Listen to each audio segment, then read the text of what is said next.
Praise the Lord. प्रियो, परमेश्वर आत्मा है और अवश्य है कि उसके भजन करने वाले आत्मा और सच्चाई से भजन करें और उसके चरणों में पाए जाएं। वचन में जाएं, इससे पहले हम कुछ बात को समझें कि परमेश्वर ने अगर हमें कोई आज्ञा दिए हैं या परमेश्वर ये चाहते हैं कि हम उसका कोई काम को करें, तो क्या हम उसके कार्य को कर रहे हैं? या कहा जाए कि प्रभु ने अगर किसी चीज के लिए मना किए हैं, वो काम को हम कर रहे हैं या नहीं कर रहे हैं? क्या हम ढीठ बनकर प्रभु की आज्ञा का उल्लंघन तो नहीं कर रहे हैं? अगर हम ऐसा कर रहे हैं तो हम आज योना के जीवन से देखेंगे कि परमेश्वर की आज्ञा का उल्लंघन उसने किया और उसका जवाब परमेश्वर ने कैसे दी।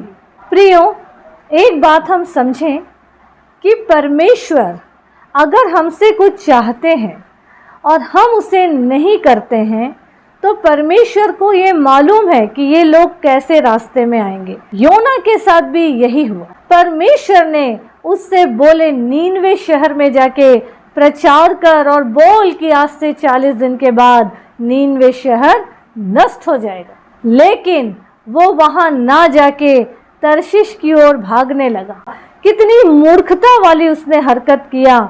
जो परमेश्वर ने सब कुछ को बनाया है, उससे भागकर मनुष्य कहाँ जा सकते हैं? वो बैठ गया जहाज में व्यापारियों के साथ और क्या सोच रहा था कि मैं भाग जाऊंगा। कहीं ना कहीं उसका दिल जानता था कि परमेश्वर कुछ ना कुछ तो करने वाले हैं। जब योना जहाज में बैठ गया, तो जहाज में बैठने के बाद आंधी तूफान और पानी की बड़ी बड़ी लहरों से, टक्करों से वो जहाज डूबने की कगार पर आ गया। वो लोगों ने देखे कि ये ऐसा क्यों हो रहा है, तो उसने उससे कहा कि तू भी अपने देवता को याद कर ले, शायद हो सकता है तेरा ईश्वर दुआ को सुन ले, आंधी तूफान रुक जाए। लेकिन और भी ये सब माहौल बढ़ता गया। तब उन लोगों ने चिट्ठियां डाली कि ये किसके वजह से हो रहा है। परमेश्वर पिता ने ये प्लान कर लिए थे कि चिट्ठी योना के ही नाम निकले। और जब ऐसा हुआ तो वो लोग बोलने लगे कि तूने ऐसे क्या किया है। तब उसने माना अपनी गलतियों को। फिर उसने कहा उनसे कि मुझे उठाकर समंदर में फेंक दो, तो ये सब कुछ माहौल शांत हो जाएगा। पहले तो उन्होंने बहुत कोशिश की कि बच जाए ये भी, लेकिन लहरें और उठती चली गई और जहाज उनका डूबने लगा।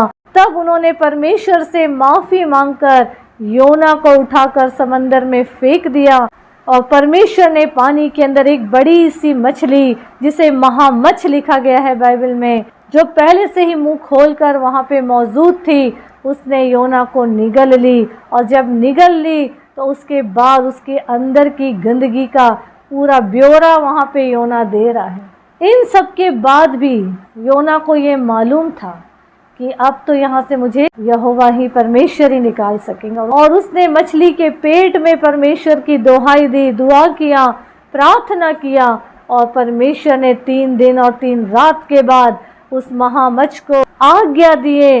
और इन सब के बाद उस योना को मछली ने नीनवे शहर के तट पर जाके उगल दी। उसके बाद योना ने प्रचार करना शुरू किया।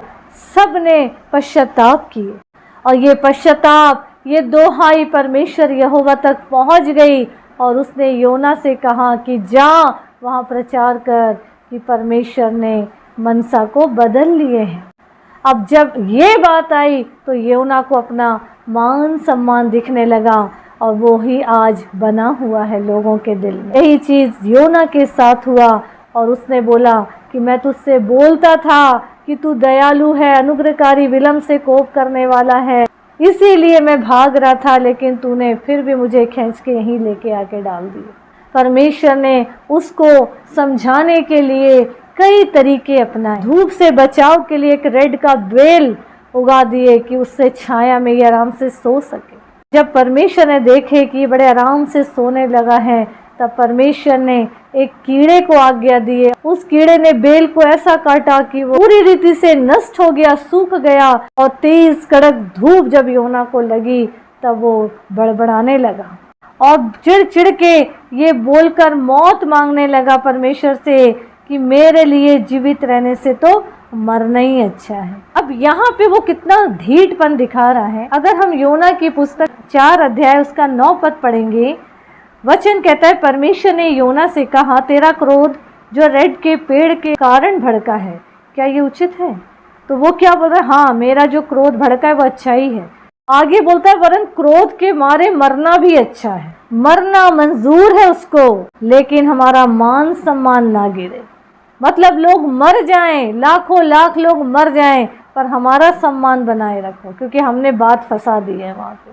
तो ऐसा नहीं होता है। जब उसने इस तरीके से बात किया तो परमेश्वर ने बोले, जिस पेड़ के लिए, पौधे के लिए तूने थोड़ा भी मेहनत नहीं किया, एक रात में उगा और दूसरे ही रात में नष्ट हो गया, उसके ऊपर तुझे बहुत तरस आ रहा है। फिर मैं क्यों इस नगर पे दया नहीं करूं जहां 1,20,000 लोग रहते हैं। अपनी झूठी तारीफ से बाहर निकले।